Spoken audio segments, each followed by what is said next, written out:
Hello viewers, welcome back to my channel. তো আপনারা কেমন আছেন? আশা করি ভালো আছেন। আপনারা ভালো থাকেন, সুস্থ থাকেন, এটাই আমার একান্তভাবে কামনা।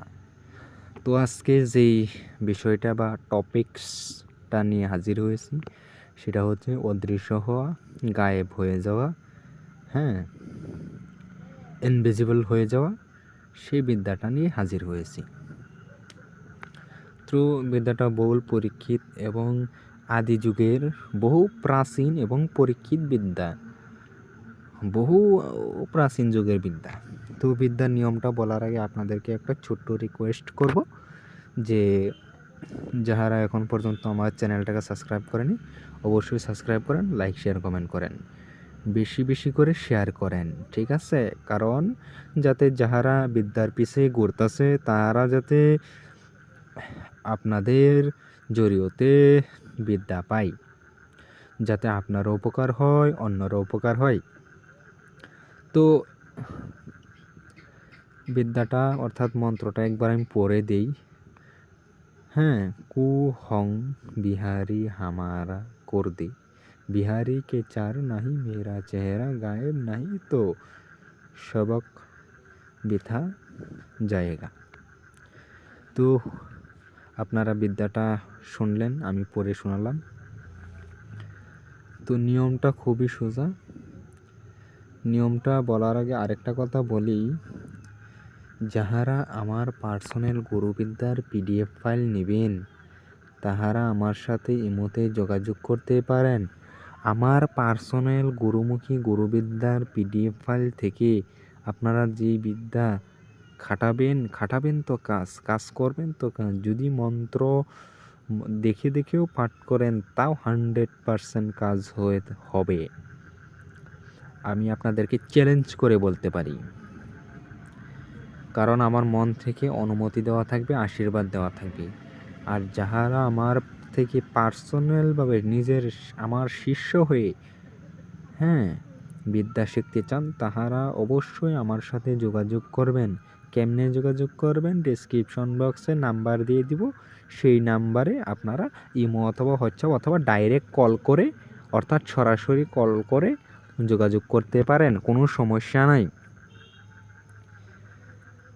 যাহারা বহু বিদ্যা চাচ্ছেন, মনে আশা আকাঙ্ক্ষা যে আমার অমুক বিদ্যাটা থাকতো খুবই ভালো হয়, আপনারা আমার চ্যানেলের সাথে থাকেন, পৃথিবীর সকল ধরনের বিদ্যা পাবেন, সম্পূর্ণ নিয়ম সহকারে উন্মুক্ত বিদ্যা, স্বয়ংসিদ্ধ বিদ্যা পাবেন, ঠিক আছে? আপনারা আমার ফ্যামিলি হিসাবে থাকেন, চ্যানেলটাকে সাবস্ক্রাইব করে এবং কি বেশি বেশি শেয়ার করে, তাহলেই হলো। তো এগুলা বিদ্যা খাটাইতে হইলে অবশ্যই গুরু ওস্তাদের অনুমতি নিতে হয়, গুরু ওস্তাদের পারমিশন নিতে হয়, ঠিক আছে?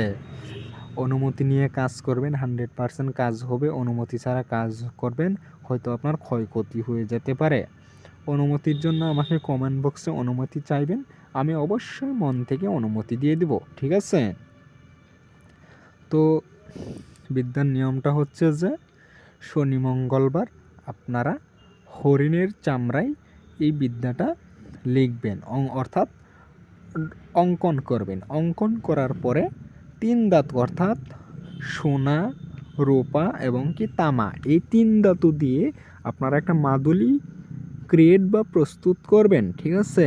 সেই মাদুলির ভিতরে আপনারা এই নকশা বা তাবিজটাকে অর্থাৎ চামড়া সহকারে এই মন্ত্রটাকে বলিয়ে মুখে অর্থাৎ জিহ্বার তলে নিবেন, সঙ্গে সঙ্গে গায়েব হয়ে যাবেন, ঠিক আছে? এটা পরীক্ষিত বিদ্যা এবং কি সঠিক বিদ্যা। তো আপনাদেরকে আমি বলি যে গায়েব হয়ে যাবেন এবং কি অদৃশ্য হয়ে যাবেন। অদৃশ্য থেকে কিভাবে দৃশ্য হবেন সেটা আমার পার্সোনাল গুরুবিদ্যার স্বয়ংসিদ্ধ ডায়েরিতে আছে। যাহারা ডায়েরি নেবেন তাহারা এই দৃশ্য হওয়ার অর্থাৎ অদৃশ্য থেকে দৃশ্য হওয়ার নিয়মটা পেয়ে যাবেন, ঠিক আছে? যারা ডায়েরি নেবেন তারা পেয়ে যাবেন, কোনো সমস্যা নাই। তো এই পর্যন্ত শেষ করতেছি। সবাই ভালো থাকবেন, মা বাবার খেয়াল রাখবেন এবং কি নিজের শরীরটাকে সম্পূর্ণরূপে সুস্থ রাখবেন। সমাজের উপকার করবেন। সবাই ভালো থাকবেন, ধন্যবাদ।